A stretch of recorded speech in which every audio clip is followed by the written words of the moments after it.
Kung si Maymay ay may story about katatakutan, pakinggan muna natin si Maymay bago natin ipasok ang bagong clip. Panoorin muna natin ang ghost story ni Maymay or scary story ni Maymay when she was young. Sandali alam ko na panood na to ng iba, but then gusto ko lang ikumpara yung katatakotang story ni Maymay at ni, alam niya naman sino, syempre, ang kabiyak ng Mayward ni Edward. Okay, let's go. Maymay muna. Itong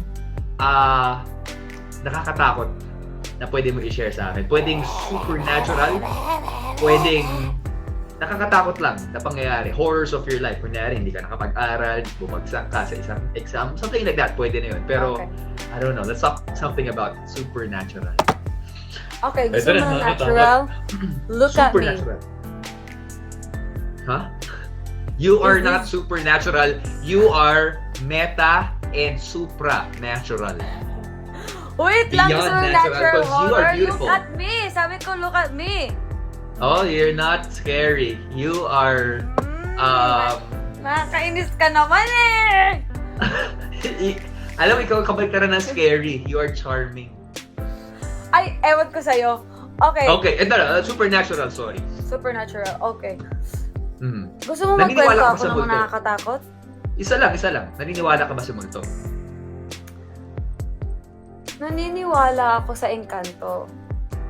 Okay. Pero One parang short multo story lang, lang ha? yun eh. Sige. Yeah. Okay. One Pero, short story. Kuya Robby, hindi na talaga ako naniniwala sa multo. Parang charurut-charurut lang yan yung mga kaluluwa na sinasabi daw nila, nandito pa rin daw, hindi pa rin daw sila nawawala, tas, kasi may mga galit na sila, everything! Okay, pero, may sobrang nakakatakot na akong nakita. Ako ay nasa edad Darla? na 8 years old. Hindi, Kuya Robby. Kasi yun si Ate Darla, yun yung natural talaga. Okay. Lagot tayo kay Darla nito. Okay. Tapos nasobra ng rejuvenating.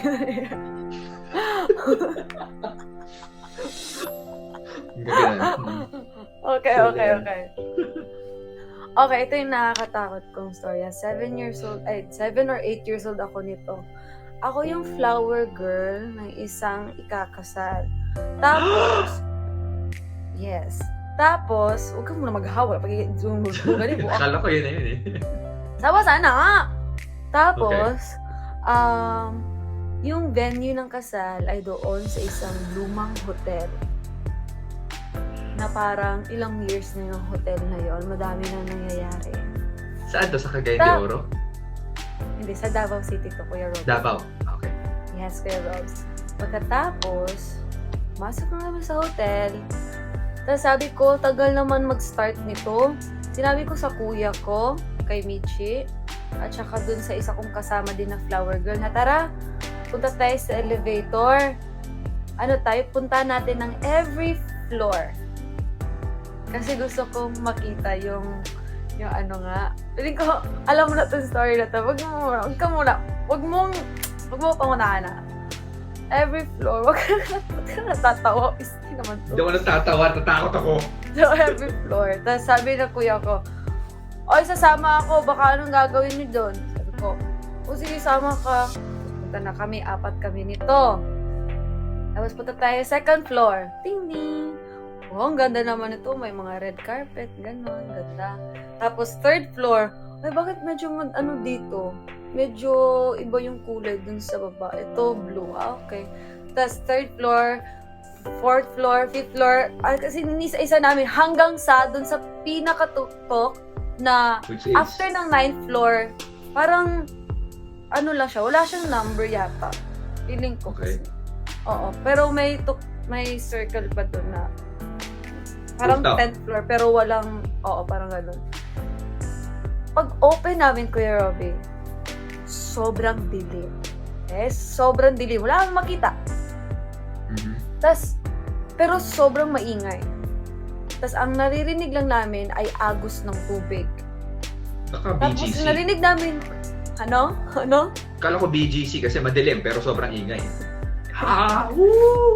Wait! Kasi madisco ka kasi. So, ito na. Ala, si Mikey, nagpa-party pala sa beaches. Kapag alala, siya yun, yung Ewan ko sa inyo. Okay. Tapos, pag-open namin, tas sobrang ingay, agos ng tubig yung narinig namin. Hanggang sa, di ba, kapag ganun ka ng ganun, yung dilim, mas lumiliwanag, di ba? So, nawawala. Nawawala yung dilim. Tapos, yung pag namin, ano meron? Parang, ang nakikita ko, parang kwarto na siya, diretso kwarto na siya, Kuya Robby. Tapos nakikita ko na yung tiles na white, tapos andito yung parang lababo, andyan yung umaagos sa tubig na sobrang dami. Tapos sabi ni Kuya Vincent, sabi ng kuya ko, sirado niyo na yung elevator! Tapos sabi ko, sige, sirado niyo na. Yung isang flower girl na kasama ko, nag-Our Father, Who art in heaven, na ganun. Pero wala pa kami nakikita. Itong si Mitchie, sabi niya, May, sabi ko, bakit?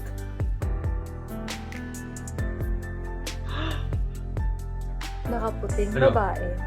Basa Nakita ko rin? yung buhok. Ay, Diyos ko po. Kuya, Nakita mo? nakaputing babae, basa yung buhok na ganito. Nakita mo? Papunta nga sa amin! Ay, okay. Naglalakad. Okay na. Kuya Romy! Why? Tas basa din yung suot niya. Papunta sa amin. Sabi namin, tapos nginig kami, sarado niyo na! Tapos hindi pa sarado. Diyos ko, nag-Our Father na sila doon, nagpipray na sila, tapos ako, nakaganito lang ako. Tapos nung ginawa ng kuya ko, parang ginanon niya yata yung parang pa-close. Kasi hindi siya talaga nagka-close eh. Tapos yung pindot na yon, yung sinulat niya, nag-close. Tapos papunta siya, parang pag ganito siya. Ano na? Yan po ang scary story ni Mama Entrata. And let's hear now Edward's scary story all the way back from Germany. Ang storya ng kabataan din. Eduardo, pakinggan nga natin. Tapos, pero isipin mo, 15, 14 years old ka. Tapos biglang may ganun, naglalakad. Tapos madilim. Yung ilaw na sa likod. So, parang sa horror movies na silhouette lang nakikita mo. Tapos, yung pocket niya nasa, yung kamay nasa pocket. Tapos nilabas niya. Cellphone pala.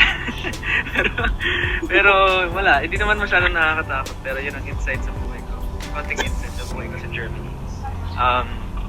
And then at that time, I remembered like, baka dapat aware kami sa mga nangyayari sa mga paligid namin. Be careful, be aware. Even if you're familiar and you do it all the time.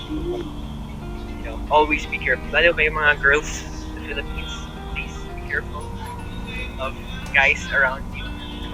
Lalo pag madilim at gabi na.